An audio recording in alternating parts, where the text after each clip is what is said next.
Vamos a hacer hoy un giro.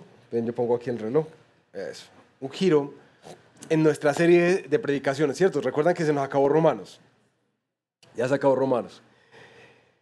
Y veníamos hace unos meses atrás orando, Señor, ¿qué serie? ¿Qué serie de predicaciones? ¿Por dónde seguimos? Y bueno, notábamos que particularmente en este momento de la iglesia hay varios desafíos que estamos experimentando como comunidad, ¿sí? Algo que nosotros llamamos como desafíos pastorales. Ah, Áreas en la vida donde hemos estado experimentando caos, dificultad, adversidad, pérdidas, duelo, pero también situaciones complejas en las que quizás a través de la serie expositiva no necesariamente pasamos por algunos temas pastorales importantes de nuestra vida, como el tema de matrimonio, de soltería, familia, sexualidad, finanzas, descanso, ansiedad, depresión. Bueno, hay una cantidad de temas que son tan frecuentes y cotidianos en nuestra vida que por lo general en ocasiones tratamos de hacer una pausa de la predicación expositiva para irnos a ver una serie de predicaciones más dirigida por temas. Y quizás para a quienes no entienden la diferencia, a nuestra iglesia busca siempre tener una predicación expositiva, es decir, que sea un texto bíblico el que dé a luz lo que quiere hablarnos a nosotros hoy. Por eso vamos por libros completos o por cartas completas. Sin embargo, la serie que hemos preparado es una serie que es temática en cuanto está apuntando a un tema en particular o una problemática en particular, pero va a ser expositiva en su naturaleza, pues va a ser un tema abordado desde un pasaje. Bueno, pastor, ¿y por qué es tan importante eso de que sea un pasaje y por qué no muchos pasajes? Que es una predicación temática. Pues básicamente, y para de pronto ilustración de quienes están entendiendo un poco estas dinámicas de la iglesia, la predicación temática busca resolver o exponer un tema a la luz de todo el canon bíblico, es decir, de todas las escrituras. Lo que corre con dos riesgos. Uno, el poder dejar de lado algunos elementos que las escrituras mismas exponen acerca de el amor, del perdón, de las finanzas o de lo que sea. Pero por el otro lado, se corre el riesgo de forzar un texto a decir algo para lo cual no fue escrito, ¿cierto? Porque es que se coge un texto sin el contexto. Por esa razón es que en nuestra iglesia, el Redil de Belén, tratamos siempre de que todas nuestras predicaciones sean completamente expositivas, que cojamos un texto y lo estudiemos ampliamente. ¿Quedó claro? Clase de teología número 1, eso es, ya, listo. Ahora, nuestro anhelo, queridos, hemos llamado a esta serie Vida en Orden. Y el anhelo que tenemos lo pusimos en ese eslogan, que Cristo ponga todo en su lugar. Eso es lo que anhelamos durante esta serie, en cada tema que vamos a estar tratando, que Cristo ponga todo en su lugar. Pero irónicamente habíamos tejido la serie de predicaciones, pero ante las realidades que hemos estado experimentando como familia, de cambios drásticos en la vida, drásticos, como diagnósticos médicos, intervenciones, quiebres relacionales, matrimoniales, pérdidas de empleo, pérdidas de negocios. Hay muchas realidades que estamos teniendo en estos días, pérdidas de personas, duelo. No sé si lo han notado, pero nuestra iglesia está atravesando tiempos difíciles de manera individual, de manera individual. Y son muchos. El martes pasado que nos reunimos a orar, hicimos una lista enorme, enorme, enorme, solamente de nuestra iglesia. Ni siquiera de las personas por las cuales nosotros nos preocupamos fuera de ella. Así que yo dije, bueno, Señor, yo siento que necesitamos cambiar esto. Y aunque queremos hablar de una vida en orden, vamos a comenzar hablando del desorden. ¿Sí? Del desorden. Particularmente cuando es Dios el que permite el desorden en nuestra vida. ¿Sí? No sé, mis hermanos, si ustedes como yo les encante tener una vida ordenada. Ordenada. Y no solamente en que los esquemas de agendas y de cumplimiento que te has planteado se den. No, como que todo esté en su lugar, que todo esté puestecito, que nada se descuadre. ¿A ustedes les gusta eso? Porque a mí me gusta mucho. Me encanta tener como todo orquestado y siquiera, no solamente el día de hoy, sino ojalá por ahí unos 5, unos 10 años más adelante también organizaditos. ¿A ustedes les gusta eso? ¿Sí? Mantenerla bien organizadita. Nosotros nos proyectamos, trabajamos duro, tomamos decisiones constantemente, si lo piensan muy bien, tratando de prevenir todo lo que sea desorganizado en la vida. Piensen, ¿por qué estudias lo que estudias? ¿Por qué te metes en el negocio que te metiste? ¿Por qué escoges la persona? ¿Por qué escoges el colegio? ¿Por qué escoges todo? Porque básicamente tú estás preparando camino para que todo, en lo mejor posible, ande bien. De hecho, muchas de las decisiones que tomamos, si somos honestos, no son decisiones ancladas solamente a la búsqueda del gozo y de disfrutar la vida, sino que muchas de las decisiones son decisiones de temor. Tenemos miedo que pase algo. Y por esa razón es como preventiva las decisiones que tomamos. Sin embargo, como les decía, estas semanas han sido semanas de coletazos duros de la vida, coletazos duros, donde muchos han experimentado esa sensación de confusión, frustración, angustia, aturdimiento y también que han estado presos del temor. Y por supuesto sale ahí la pregunta que por lo general nos sale a todos nosotros. ¿Dónde está Dios? ¿Dónde está? O al menos, ¿qué es lo que está haciendo en medio de este caos? ¿Por qué permite esto? Y bueno, mi anhelo esta mañana es poder buscar sabiduría de Dios en la palabra de Dios para tratar de ponernos unos lentes que nos permitan ver las circunstancias que Dios ha permitido que vengan a nuestra vida y tratar de encontrar en ellas esperanza. ¿Sí? Mi anhelo, mis hermanos, es más que hacer una exposición de un texto bíblico, mi anhelo es que podamos escuchar la palabra y la voz de Dios a través de él para nuestro corazón hoy. Porque sé que muchos han estado experimentando golpes duros por estos días.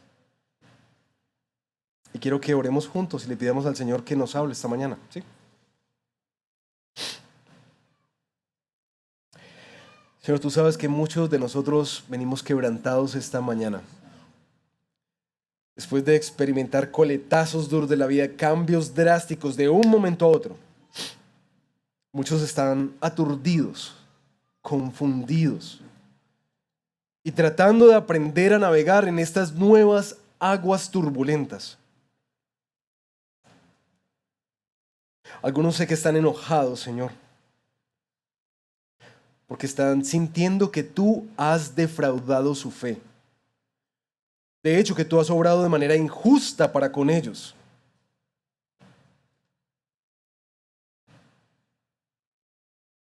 Y otros quizás venimos de tiempos tranquilos de la vida. Pero al escuchar los elementos y las situaciones que pasan, empieza a generarse un temor dentro de nosotros. ¿Qué me pasará a mí? Y algunos estamos aquí al lado caminando con nuestros hermanos y hermanas, con el anhelo de poder bendecirlos, pero sin la capacidad de poder responder a ninguna de esas preguntas gruesas. Y todos juntos necesitamos de ti, Señor. Por eso venimos a ti, así como estamos, ante aquel que tiene palabras de vida eterna, ante el único que puede darle sentido al sinsentido y caos de la vida.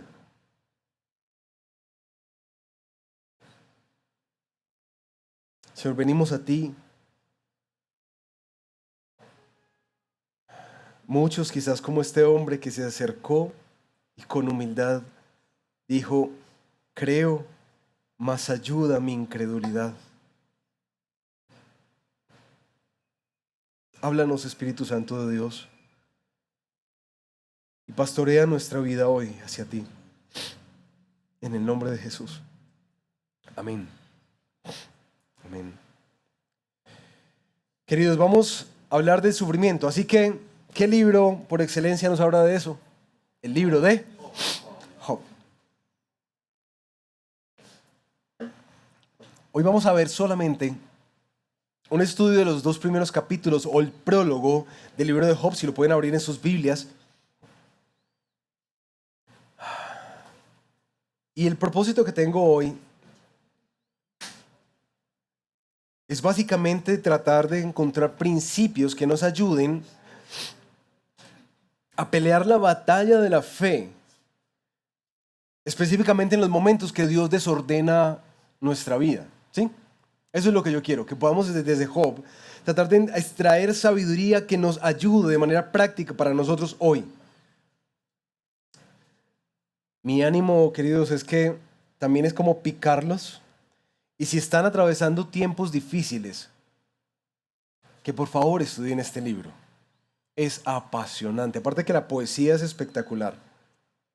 Pero es hermoso discernir cómo lidian con la pregunta gruesa de por qué Dios permite que le pasen cosas malas a gente buena. De eso se trata el libro de Job.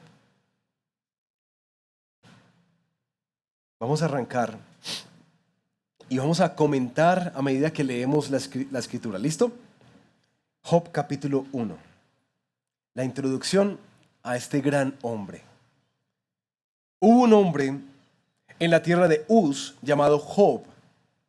Aquel hombre era intachable, recto, temeroso de Dios y apartado del mal. La primera descripción que hace el autor de Job, que por supuesto no es Job mismo. ¿Por qué? Porque si Job hubiera sabido el diálogo que se tenía en el cielo, quizás él no tenía todas las preguntas para el libro. ¿Listo? Entonces es un escritor externo, Job. Pero el escritor empieza a introducirnos a este gran hombre, un hombre íntegro. Y noten las características.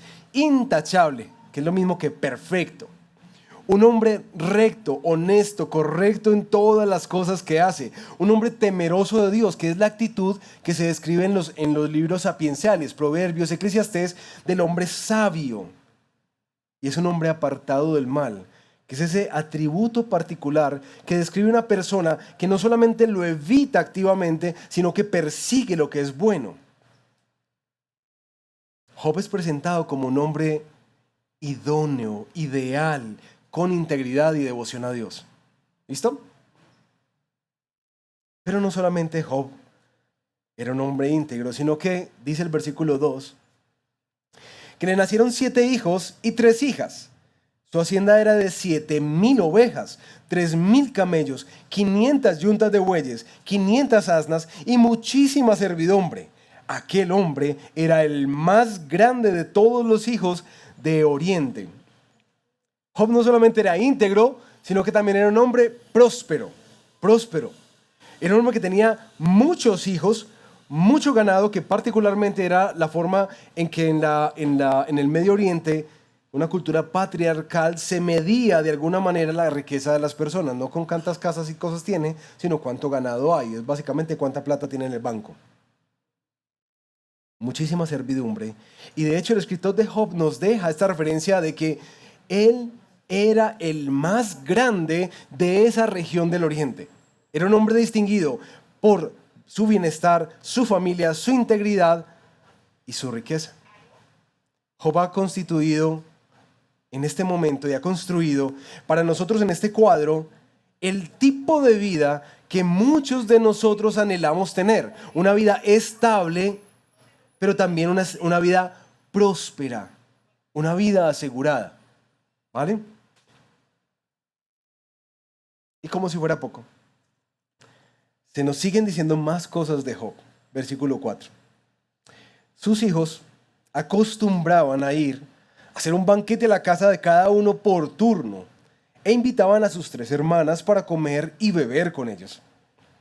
Cuando los días del banquete habían pasado, Job enviaba a buscarlos y los santificaba. Y levantándose temprano, ofrecía holocaustos conforme al número de todos ellos. Porque Job decía, quizás mis hijos hayan pecado y maldecido a Dios en sus corazones. Job siempre hacía así. Un hombre íntegro, un hombre próspero y ahora vemos un hombre piadoso. Piadoso. Ante la costumbre que tenían sus hijos de hacer banquetes que duraban varios días, Job entendía que quizás en esas reuniones que se tenían para comer y para beber, podría haber ocasiones en las que sus hijos llegaran a pecar contra el Señor, quizás por los excesos, quizás por las prácticas, quizás por la palabrería. De hecho, Job teme que quizás en esas reuniones sociales de comida y de bebida, sus hijos hayan llegado aún a maldecir a Dios, a hablar mal de Dios. Y ante esa posibilidad, este hombre tenía la costumbre de, terminó el banquete, iba a buscarlos, ¿sí? Iba a buscarlos. Y hacía 2 cosas con ellos. Primero, los santificaba, es decir, los separaba para el Señor. Y no nos dice el texto cómo pasaba eso. Pero en la práctica del Antiguo Testamento notamos que es apartarlos para un uso especial, quizás lavar, quizás limpiar, pero lo otro que hacía es que ofrecía ofrendas al Señor en favor de sus hijos. ¿Para qué? Para el perdón o para la remisión de sus pecados. Este hombre separaba a sus hijos y buscaba que estuvieran en una relación correcta, reconciliada con Dios. Este hombre no solamente es un buen hombre, sino que también es un buen padre. Y bueno, esto daría mucho para hablar de paternidad, pero ese no es el tema de hoy, ¿sí? Job se describe en estos primeros 5 versiculitos como el hombre que yo sé que quizás muchas están orando, Señor, dame uno así, Señor, así. Íntegro, próspero y piadoso, ¿sí? Pero hermanos, de alguna manera Job se describe como el tipo de persona que todos nosotros queremos llegar a ser. Una persona íntegra, correcta. Una persona que le vaya bien. Pues yo no he visto ninguno que tenga como una aspiración a pobreza todavía aquí en la iglesia. No, la gente que dice que nos vaya bien, Señor, que nos vaya bien. Y que de alguna manera nuestra vida sea una vida piadosa delante del Señor. ¿Cierto que esa es como la descripción de lo que todos decimos? Eso es. Si llego allá, ya, coroné. Pero la cosa es que cuando a veces tenemos la sensación de llegar ahí, ¿cierto? Y sentimos que hemos contado con el favor del Señor, eso nos da como una sensación de seguridad y descanso. Yo sé que a pesar de que hay tiempos de crisis, muchas de las crisis han venido posterior a tiempos de mucha abundancia y tranquilidad. La vida está tranquila. Y se siente como si uno va sobre la ola de la vida, ¿cierto? Que uno la va surfeando y disfrutando. Y eso pasa desde los jovencitos, cuando la relación y las notas y las cosas en casa van bien, pero también cuando estamos en casa y ya crecemos, uno tiene una buena relación de noviazgo o una buena pareja, unos buenos viajes y unos buenos gusticos, o si vas más adelante, ves como que la economía ya se estabilizó, podemos darnos ciertos gusticos, tener un buen colegio, tener un buen matrimonio y disfrutar de una buena salud. O cuando ya el nido se empieza a vaciar y se empieza a vislumbrar la pensión, es como que bueno, si ya logro esa pensión, nos falta un poquitico de tiempo y tenemos de buena salud, como que la vida se siente buena, ¿cierto? Y yo sé que hay momentos críticos, pero creo que en algunos momentos nosotros hemos disfrutado esa sensación de andar sobre la ola de la vida. Todo va bien. Sin embargo, no sé si se han percatado que uno siempre vive con un temorcito por ahí, de que de esto tan bueno no dan tanto, como dice el dicho, que en algún momento algo va a pasar y todo va a cambiar. Job está aquí, descrito en la ola de la vida. Todo está perfecto, todo está en orden, organizadito. Seguramente le tomó muchos años de su vida llegar a este punto.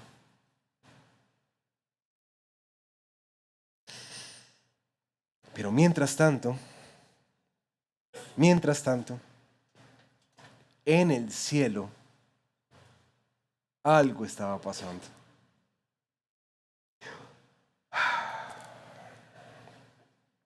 Un día, versículo 6, cuando los hijos de Dios vinieron a presentarse delante del Señor, Satanás vino también entre ellos.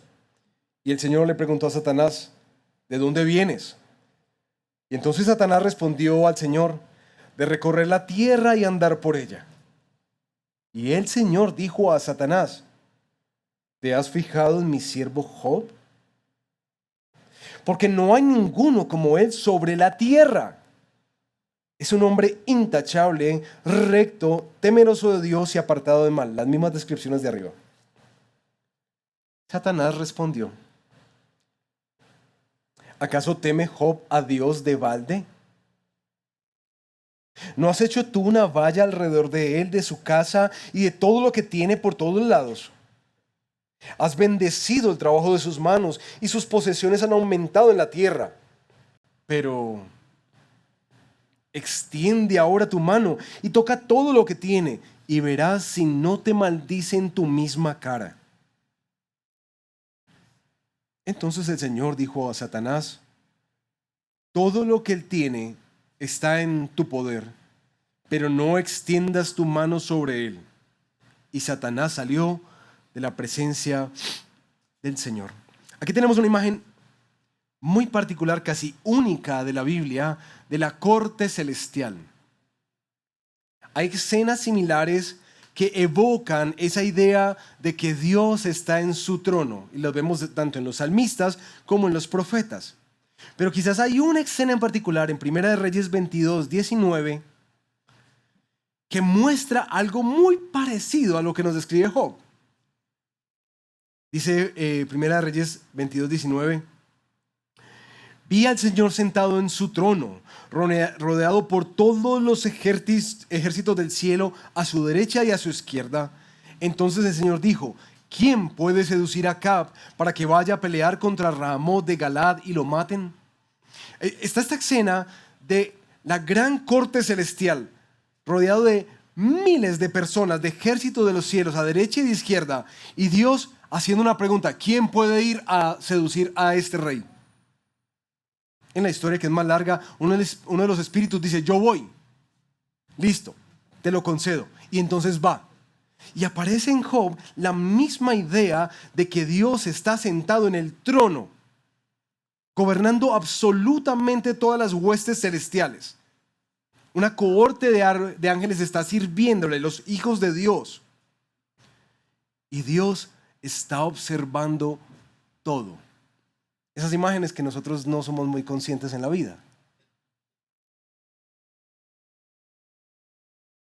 Y en esa pequeña imagen, Dios refuerza en nuestro corazón la idea de que Él está al control de todo y que en verdad el cielo gobierna. De repente, los hijos de Dios se presentan y entre ellos aparece un personaje muy particular. ¿Quién apareció?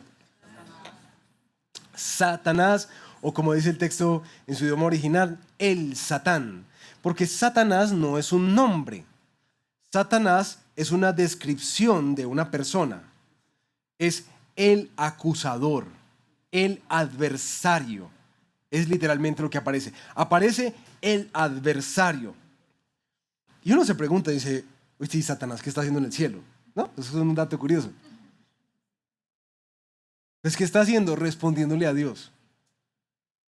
Dándole cuentas a Dios. Eso es lo que aparece Satanás haciendo en el cielo.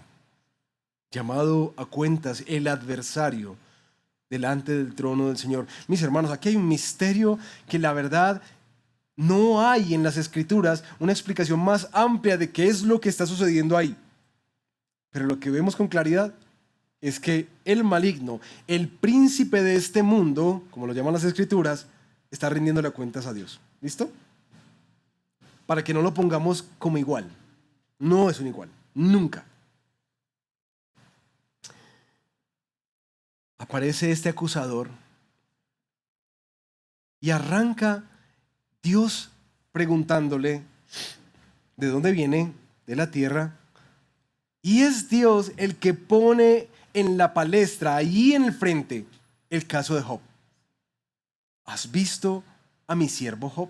A ver, mis hermanos, si uno sabe que uno está hablando con un acusador, con un adversario, eso de entrada le dice a uno, ¿viste? Dios, ¿por qué le toca ese tema? ¿No? Dios, ¿por qué le mete ese punto ahí de que se ha observado a Job? Porque muchas veces cuando leemos de manera rápida a Job, uno dice, pero Dios, ¿por qué se dejó de tentar por Satanás? Pero recuerden que fue Dios el que lo puso. Y se lo pone justamente al que sabe qué va a decir. Satanás le dice, ¡ja! Él no está cuestionando a Dios. Él está cuestionando es a Job. El adversario y el acusador está poniendo en duda la fe genuina de Dios. El objetivo de Satanás no es hacer caer a Dios, sino demostrar que la obediencia del ser humano es una obediencia siempre interesada. Que la piedad depende de cómo voy yo, de cuánto me bendice Dios, y que Job ama más las bendiciones de Dios que a Dios mismo. Eso es lo que él quiere probar. Dice un comentarista que pareciera que Satanás está insinuando que la única forma en que Dios puede hacer que las personas lo adoren es sobornándolos con protección y con prosperidad. Ese es el punto de Satanás. Y la pregunta que va a resolver el texto es, ¿será que Job va a seguir temiendo a Dios cuando desaparezcan los beneficios de Dios? Ahora, quisiera hacer toda una serie de predicaciones de Job, seguramente voy a quedar en duda de eso, en deuda de eso. Pero uno de los elementos que del libro de Job resalta, lo decía un predicador, es que al final del libro uno ve que Dios siempre ha estado en control de esta situación y de esta prueba de la fe. Y que al final del libro, en últimas, Dios es glorificado. Porque quien lee Job termina con una imagen enorme de quién es Él, con asombro de quién es el Señor. Pero también el libro no solamente glorifica a Dios, Dios es glorificado, sino que Job es transformado. Job no es el mismo hombre al principio y al final del libro. Es transformado. Uno que sabía mucho, pero ahora sus ojos comenzaron a ver. ¿Y saben qué es lo que pasa? Que Satanás al final es humillado. Porque aunque Job atraviesa una gran crisis, 39 capítulos, es un hombre que persevera en su fe después de batallar con ella y se arrepiente delante del Señor.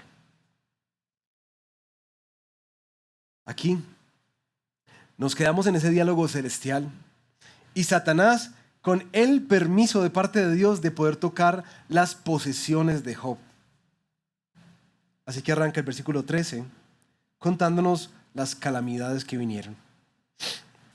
Y aconteció que un día en que los hijos y las hijas de Job estaban comiendo y bebiendo en la casa del hermano mayor, vino un mensajero a Job y le dijo, los bueyes estaban arando y las asnas paciendo junto a ellos, y los sabeos atacaron y se los llevaron. También mataron a los criados a filo de espada, y solo yo escapé para contárselo a usted. Mientras éste estaba hablando, vino otro y dijo, fuego de Dios cayó del cielo y quemó las ovejas y a los criados y los consumió.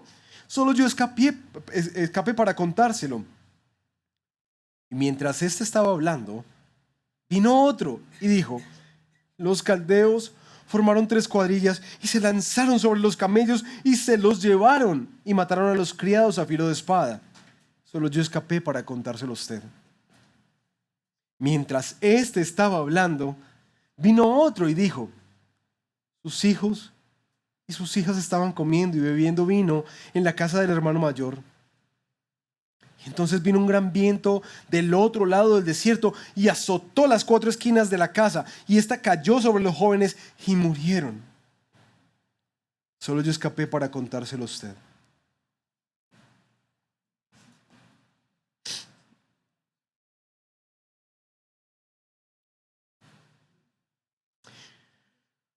En un día común y corriente, un día de banquete, ¿no? Día de banquete.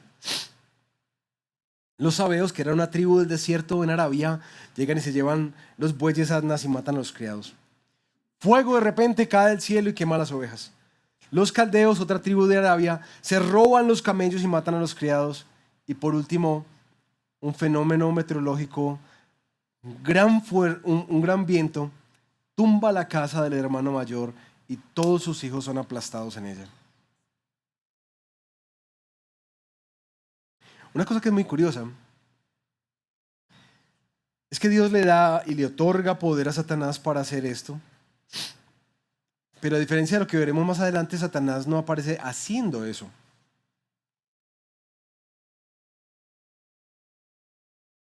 Parece que lo único que sucedió en esta escena es que Dios simplemente se apartó. Dios quitó el cerco de protección que Satanás le dijo que tenía.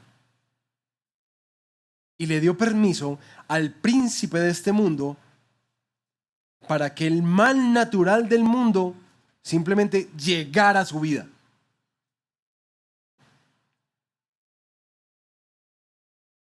Al ser quitado el cerco, todo el mal de este mundo caído golpea de manera atroz la vida de Job.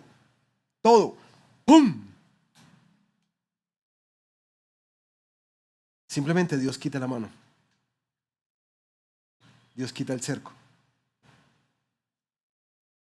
Querido, yo no sé si nosotros seamos conscientes.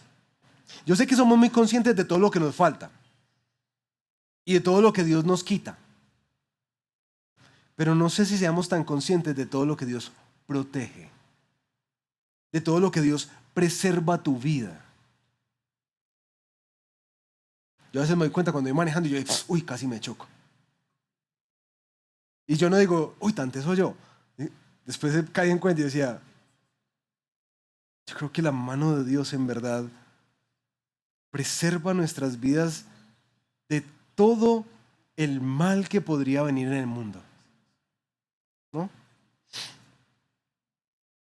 Ahora, todo lo trabajado, todo lo atesorado y aún lo más amado desaparece en un solo día, en uno. Ya no hay ganado, ya no hay siervos, ya no hay hijos. Y aquí, mis hermanos, es donde uno se percata de esa realidad que tantas veces decimos: ay, todo gracias al Señor, gracias al Señor, gracias al Señor. Pero en verdad, como dice Santiago capítulo 1, versículo 17, toda buena dádiva y todo don perfecto viene del Padre. Es decir, todas las cosas buenas que tú disfrutas, por favor, entiende esto. Eso fue algo que Dios permitió, que Dios te dio, que Dios decidió soberanamente entregarte para que las disfrutes. Pero también, como nos decía Romanos en capítulo 11, versículo 36, todas las cosas provienen de Él, son sostenidas por Él y son para Él. El que sostiene todas las cosas buenas de tu vida es el Señor. No son tus estrategias, no son tus capacidades, ni es el presidente de turno. Es el Señor. Ante tal calamidad, ¿qué va a decir Job? Porque recuerden que esto es una prueba, ¿no? Versículo 20. Entonces Job se levantó, rasgó su manto, se rasuró la cabeza y postrándose en tierra, adoró y dijo: desnudo salí del vientre de mi madre y desnudo volveré allá. El Señor dio y el Señor quitó. Bendito sea el nombre del Señor. En todo esto Job no pecó ni culpó a Dios. Miremos esta respuesta. Porque lo primero que hace Job es expresar su dolor. Se rasga las vestiduras como una señal de duelo, de luto. Se rasura la cabeza y se postra en tierra.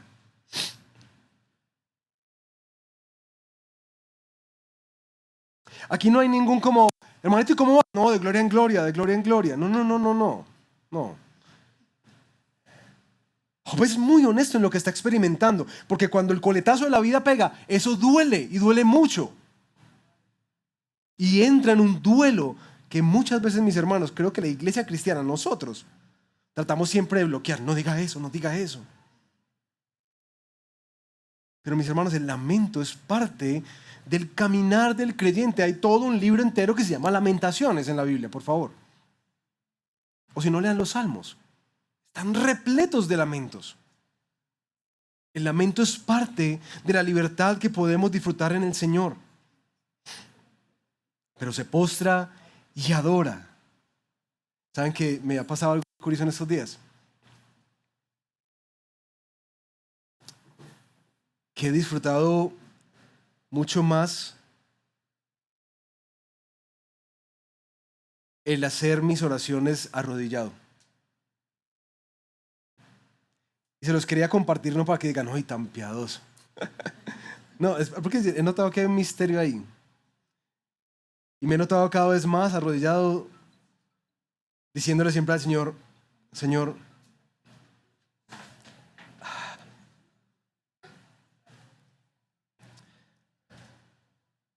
aquí es donde yo pertenezco. Y esto es lo que más me ayuda a recordar quién soy y quién eres tú. Pruébenlo. Pruébenlo en casa. Hay algo muy curioso que la Biblia una y otra vez nos exhorta y anima a hacerlo. Pero nosotros quizás, pues, no, sí, sí. No, hay algo que mi corazón le ha dado esa sensación de humillación y de exaltación que ha traído mucha paz. O sea, yo no soy el Señor. Y tirado uno ahí en el piso, uno reconoce, no, yo no soy el Señor. Yo no tengo el poder, yo no tengo el control, yo no tengo lo que se necesita. Yo no. Pero tú sí. ¿Sí? Se postra y adora al Señor y acepta la transitoriedad de la vida. Yo vine desnudo y me voy desnudo. En últimas, todo lo que disfrutamos y atesoramos, perseguimos en esta vida, todo es pasajero, todo es transitorio. Job reconoce que en últimas, aún esa transitoriedad y esos deleites que tuvo, vinieron de la mano del Señor. Y mientras estuvieron los disfrutó. Pero ahora también entiende que el que da, también a veces quita. Y le dice al Señor, bendito sea tu nombre. El escritor de Job cierra con una cláusula, dice que Job nunca pecó ni culpó, no pecó ni culpó a Dios en esto. Al menos no por ahora. Porque todos los 39 capítulos que continúan es el grito de dolor de Job y una puja con sus amigos constantemente, donde literalmente él está perdido en un mar de emociones. Es apasionante leer ese libro. Pero en ese momento Job no peca. Pero la historia no ha terminado. Uno dice, bueno, ya, quedó bien la cosa y el hombre pasó la prueba. Capítulo 2. Y sucedió, y sucedió que el día cuando los hijos de Dios vinieron a presentarse delante del Señor, otra vez estamos en la corte celestial, vino también Satanás entre ellos para presentarse delante del Señor, y el Señor preguntó a Satanás, ¿de dónde vienes? Entonces Satanás respondió al Señor, de recorrer la tierra y de andar por ella, y el Señor le dijo a Satanás, ¿te has fijado en mi siervo Job? Porque no hay otro como él sobre la tierra. Es un hombre intachable, recto, temeroso de Dios y apartado del mal. Aquí está la misma fórmula del diálogo del primer discurso. Él todavía conserva su integridad, a pesar de que tú me incitaste contra él para que lo arruinara sin causa. Satanás respondió al Señor: piel por piel. Todo lo que el hombre tiene dará por su vida. Sin embargo, extiende ahora tu mano y toca su hueso y su carne. Verás si no te maldice en tu propia cara. Y el Señor dijo a Satanás: él está en tu mano, pero respeta su vida.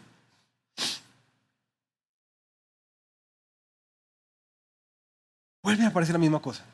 ¿Quién pone en el centro la vida de Job? Dios. ¿Lo has visto? Él todavía conserva su integridad, a pesar de que tú me incitaste para que lo arruinara sin causa. Esa palabra "me incitaste o provocaste" sigue un formato de la corte celestial. Es decir, Satanás en la corte presenta una acusación, Dios responde autorizando esa prueba, y luego Dios describe esa dinámica como una incitación de Satanás, como el provocador, como el acusador de los hermanos. Es importante aquí que Dios mismo justifica a Job, pues su sufrimiento no es a razón del pecado, tiene otro propósito. Satanás continúa con esa incitación y ahora le dice: no, es que las cosas, como decimos acá, las cosas materiales se recuperan, mijo, pero la salud, que a uno le toque en la salud, toca su salud y vas a ver qué pasa. Entonces Satanás le es conferido el permiso nuevamente de la mano de Dios y el límite, hasta aquí. Es muy lindo eso, ¿no? Uno ver la dimensión del poder del Señor, que no solamente le dice al mar: hasta aquí y no pasarás, sino que también le dice al mal: hasta aquí y no pasarás. Entonces Satanás, versículo 7, salió de la presencia del Señor e hirió a Job con llagas malignas desde la planta del pie hasta la coronilla. Y Job tomó un pedazo de teja para rascarse mientras estaba sentado en cenizas. Entonces su mujer le dijo: ¿aún conservas tu integridad? Maldice a Dios y muere. Esa es la Yudedonia, ¿cierto?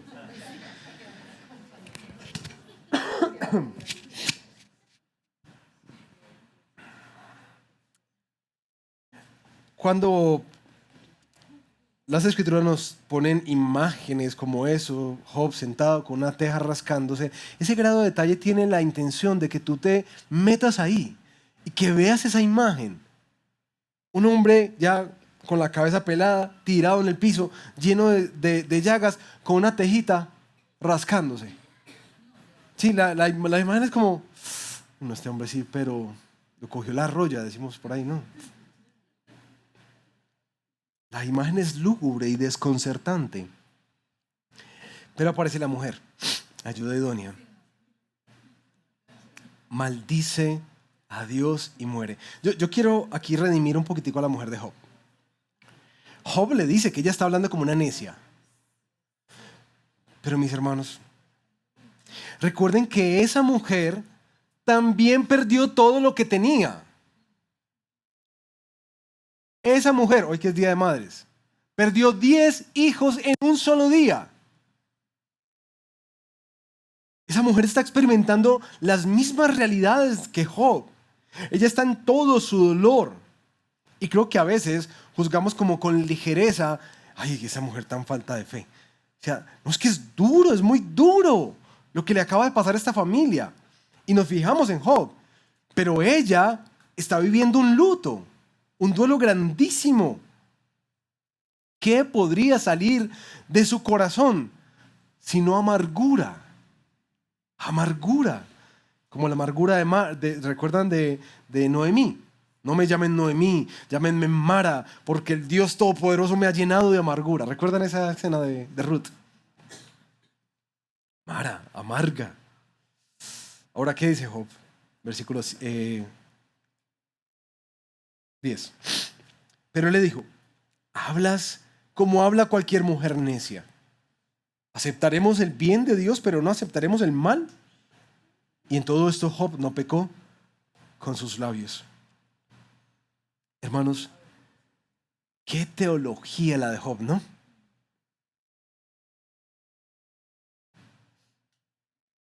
Yo conozco a Dios y Él es bueno.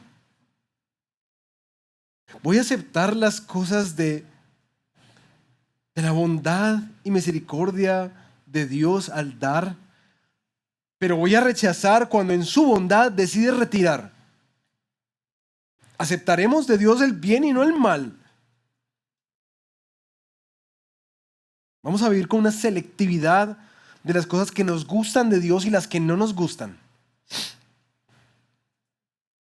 El autor del libro sigue con esta cuña: Job no pecó con sus labios, que es naturalmente lo que más pasa cuando la calamidad golpea en nuestra vida, ¿no? Por último, Job recibe una visita cuando 3 amigos de Job, Elifaz el temanita, Bildad el sujita y Sofar el naamatita, oyeron de todo este mal que había venido sobre él. Vinieron cada uno de su lugar, pues se habían puesto de acuerdo para ir juntos a condolerse de él y a consolarlo. Y cuando alzaron los ojos desde lo lejos y no lo reconocieron, levantaron sus voces y lloraron. Cada uno de ellos rasgó su manto y esparcieron polvo hacia el cielo sobre sus cabezas. Entonces se sentaron en el suelo con él por 7 días y 7 noches, sin que nadie le dijera una palabra, porque veían que su dolor era muy grande. Estos 3 amigos de Job se ponen de acuerdo para ir a estar con su amigo, condolerse y consolarlo. Cuando lo ven, es tal la impresión, quizás de la imagen que tenían de él, a lo que están viendo ahora, que pegan un grito y lloran y se rasgan las vestiduras y comienzan a vivir su duelo. Y el duelo, de alguna manera, ejemplifica para nosotros lo que es más valioso cuando no hay nada que decir. Se hacen al lado suyo por 7 días, manifestando el mismo dolor a largo plazo y en silencio. Bueno, les voy a hacer un spoiler. De aquí para adelante ellos se tiran la batica de cuadros, porque empiezan a hablar. El gran pecado nuestro a veces. Comienzan a tratar de explicar con todo su bagaje teológico lo que es indescriptible e inexplicable. Empiezan a tratarle de dar sentido. Y está la frustración cuando ven a Job tan resistente a la acusación de que él pecó y por eso es que le está pasando eso, que en últimas empiezan a inventar historias de Job, de cosas en las que él pecó. Porque tenían esta idea de la teología retributiva, de que el que hace bien le va bien y al que hace mal le va mal. O sea, no, la vida no es tan plana, ni la justicia de Dios es tan simplista. Al final ellos terminan siendo acusados por Dios y Job tiene que orar al Señor para que los perdone. Pero por ahora, hasta aquí hicieron muy bien. ¿Sí? Aprendamos hasta aquí nomás. Mis hermanos, al ver este pasaje y todos los elementos que tienen, yo quisiera culminar como sacando algunas verdades que nos ayuden a atravesar estos tiempos en los que a ti o a alguien a quien tú amas, con quien caminas dentro o fuera de la iglesia, esos tiempos complejos en los que Dios permite el caos en nuestra ordenada vida. Ahora, yo no quiero caer en el error de los amigos de Job, de traer un montón de teología y cero empatía y cero compasión y cero gracia. Pero créanme que yo mismo esta semana me he sorprendido orando mucho. Señor, dame una fe firme. Dame una fe firme. Una fe que tenga raíces para soportar el día malo. Dámela, por favor. Yo la necesito. Y tampoco quiero con estos consejos como simplificar lo que estás experimentando y mucho menos tratar de explicar el por qué. Esa no es mi intención el día de hoy. Porque tampoco es la intención del libro. El libro nunca explica el por qué. Hoy lo que quiero es simplemente tratar de responder una pregunta desde estos 2 capítulos de Job, especialmente para ustedes, hermanos y hermanas, que yo sé que aman profundamente al Señor, que buscan su voluntad, que buscan su dirección, pero que en este tiempo de sus vidas está esa gran pregunta, Señor, ¿por qué? ¿Por qué? Y quiero desarrollarlo desde esas últimas expresiones del apóstol Pablo, por ahí en la segunda carta de Timoteo, cuando dice que le ha peleado la buena batalla, que le ha corrido la carrera, que le ha guardado la fe. Quisiera desde ahí resolver esta pregunta con 6 principios que podemos extraer de este pasaje. ¿Cómo pelear la batalla de la fe cuando Dios permite el caos en nuestra ordenada vida? ¿Listo? 6 principios que podemos sacar de esta historia de Job. ¿Cómo peleamos la batalla? Primero, con humildad. Con humildad. Este prólogo de Job nos ha ayudado a entender que el cielo es en últimas el que gobierna. El cielo gobierna. Por más que nosotros tengamos esa idea de que la vida está bajo nuestro control, no hay nada como las crisis y el caos y el sufrimiento para ayudarnos a desinflar ese globito. Todos sentimos que lo tenemos todo bajo control, hasta que... y despertamos a la idea que era claramente evidente para Dios, de que no tienes el control de nada.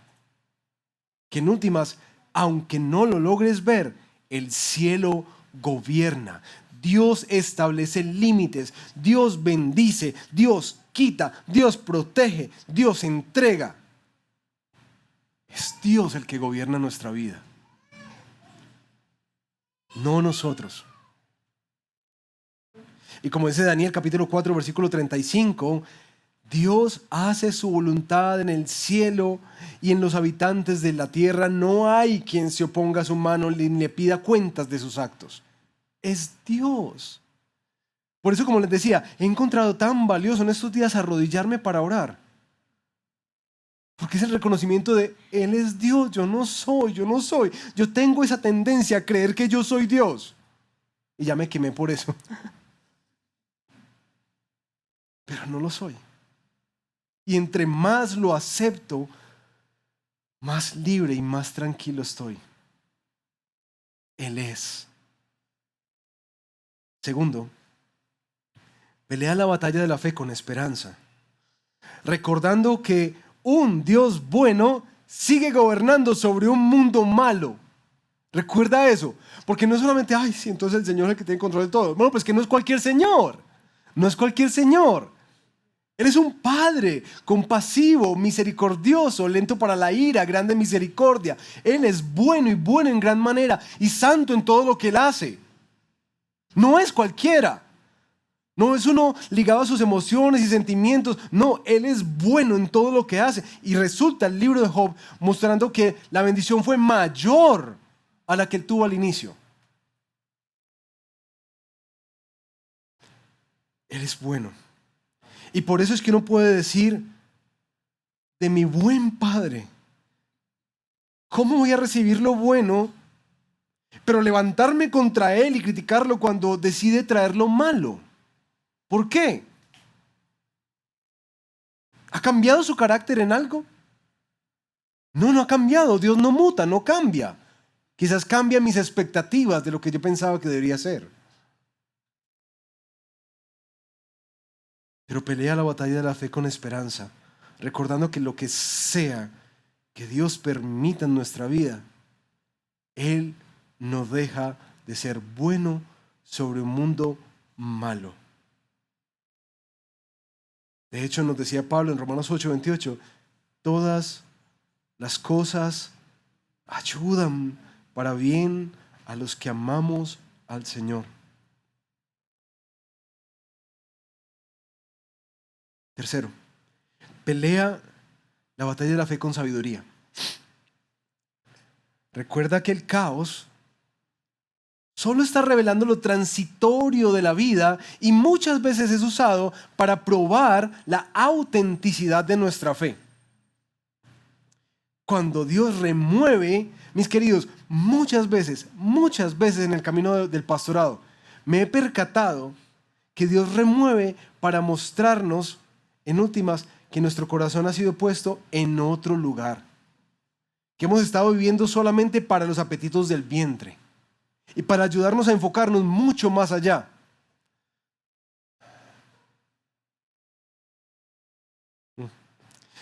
Recuerdo algunos casos de, particularmente una hermana que me impresionó mucho el giro de su vida en los últimos días de su batalla con el cáncer allá en el hospital.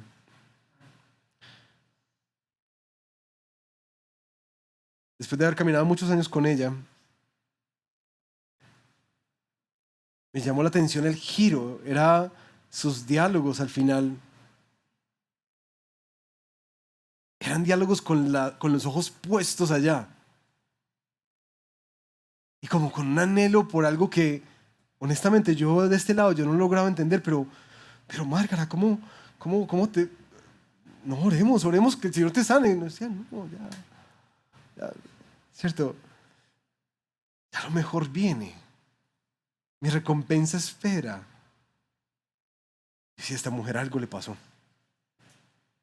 Y le pasó cuando Dios removió.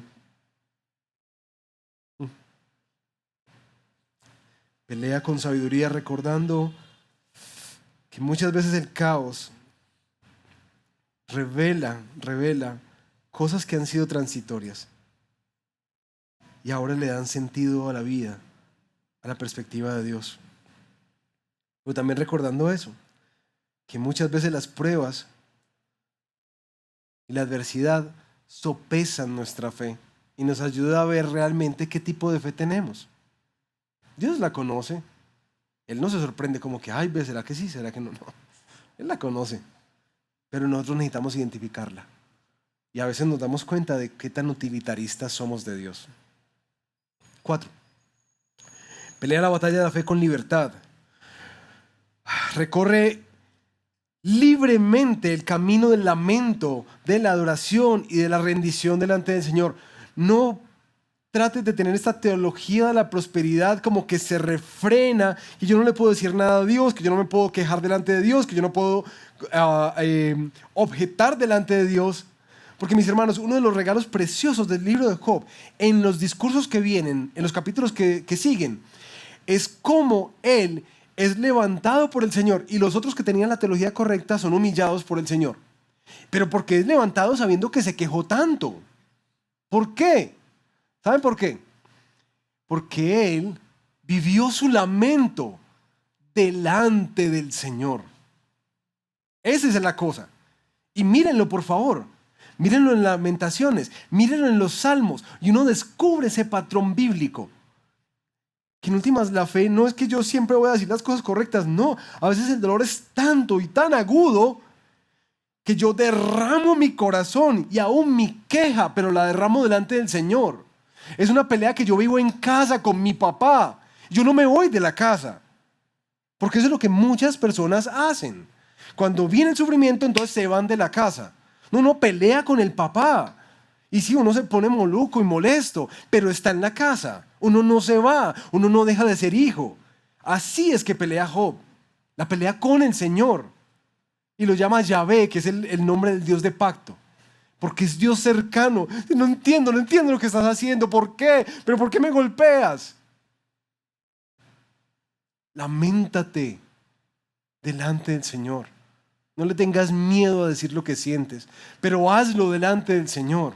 Sí, pelea en casa. No te vayas de la casa. Quinto, pelea la batalla de la fe con gratitud, observando la bondad de Dios a través de la presencia de su pueblo. Estos hermanos fueron un regalo del Señor ahí. Lastimosamente después se vuelven una complicación. Pero por eso les decía, hasta aquí podemos aprender de cómo acompañar bien. Porque mis hermanos, aquí es donde las Escrituras nos dicen que la iglesia es llamada a sobrellevar las cargas los unos de los otros. Y uno de los regalos de gracia del Señor en este mundo cambiante y desorganizado es que no vivimos esto solos. Lo podemos vivir en familia. Y sexto, mis queridos, por favor recuerden que la batalla de la fe la podemos vivir con confianza porque nosotros no estamos solos. No solamente tenemos a Dios, sino que tenemos a un mediador. Y cuando lean en su casa Job, espero haberlos provocado suficiente para que lean Job otra vez en la casa. Van a ver por allá en Job 9:32. Ay, si tan solo hubiera un mediador entre nosotros, alguien que pudiera acercarnos el uno al otro, a Dios y a mí. Ese mediador podría hacer que Dios dejara de golpearme y yo no viviría aterrorizado de su castigo. Entonces podría hablar con Él sin temor, pero no puedo lograrlo con mis propias fuerzas. Miren qué clamor tan espectacular. Porque Job solamente está ahí, delante del Señor. Su creador dice, no sé qué hacer. No hay nadie que nos ponga de acuerdo. Esto no está funcionando. Ojalá tuviera un mediador. Capítulo 16, versículo 21. Necesito un mediador entre Dios y yo, como una persona que interceda entre sus amigos, pues pronto me tocará recorrer este camino del cual nunca volveré. ¿Notan el clamor? ¿Quién puede ayudarme en esta situación? Y aparece, mis hermanos, por allá en Hebreos, capítulo 4, versículos 4 en adelante, 14 en adelante. Algo que Job todavía no lograba ver, todavía no había sido revelado el misterio. Porque aparece uno que justamente se llama el mediador. Por lo tanto, ya que tenemos un gran sumo sacerdote que entró en el cielo, a Jesús el Hijo de Dios, aferrémonos a lo que creemos. Nuestro sumo sacerdote comprende nuestras debilidades porque enfrentó todas y cada una de las pruebas que enfrentamos nosotros. Sin embargo, Él nunca pecó, no como Job, que sí pecó después. Así que acerquémonos con toda confianza al trono de la gracia de nuestro Dios y allí recibiremos su misericordia y encontraremos la gracia que nos ayudará cuando más la necesitemos. Una de las cosas que yo me percaté cuando leí este texto, uno no se logra percatar la importancia de tener a Jesús. Un mediador. Uno que está delante del Padre intercediendo por nosotros. Y dice Hebreos 7:25 que vive perpetuamente, para siempre, intercediendo por nosotros. Uno que entregó su vida para decir, estos son míos. Ellos han sido rescatados, ahora son adoptados como hijos, nunca se van a ir de casa. Uno que intercede delante del Padre cuando nosotros en nuestro pecado fracasamos una y otra vez en las pruebas de la fe. Uno que fue tentado en todo pero sin pecado. Por eso entiende muy bien cómo se siente perder. Cómo se siente cuando es removido. Cómo se siente la injusticia y cómo se siente la maldad. Él la sabe muy bien. Y lo que nos dice Hebreos es, vengan a este intercesor. Acérquense con toda confianza a ese trono de la gracia. Porque cuando te acercas a esa cruz, vas a encontrar misericordia. Y vas a encontrar una gracia que te ayuda en el momento que más la necesitas, porque el camino es muy largo. Así que la invitación es una invitación a una dependencia continua a este precioso intercesor y salvador quien conoce perfectamente lo que estás pasando. Ven a Él, ven a Él.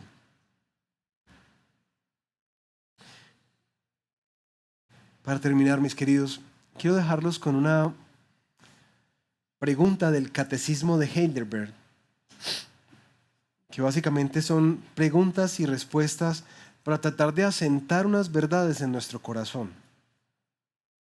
Dice la primera pregunta del Catecismo, y le voy a pedir alabanza si puede venir.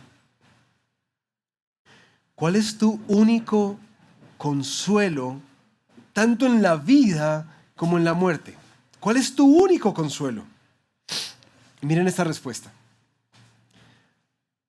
Que no pertenezco a mí mismo, no me pertenezco a mí mismo, sino que pertenezco en cuerpo y alma, en vida y en la muerte, a mi fiel Salvador Jesucristo, quien pagó por completo todos mis pecados con su preciosa sangre y me ha liberado de la tiranía del diablo.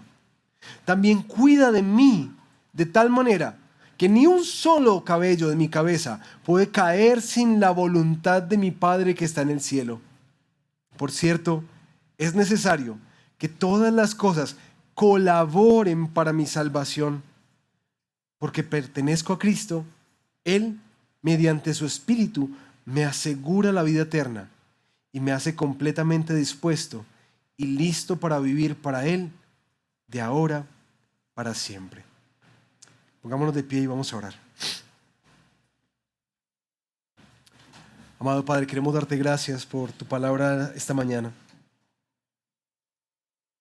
Hoy queremos cantar en respuesta a esta certeza que tenemos desde el libro de Job, que nuestra esperanza es que tú reinas y que tus bondades siempre serán, que aunque la tierra se vaya a derrumbar, tú, nuestro Salvador, nuestro intercesor, por encima de todo estás.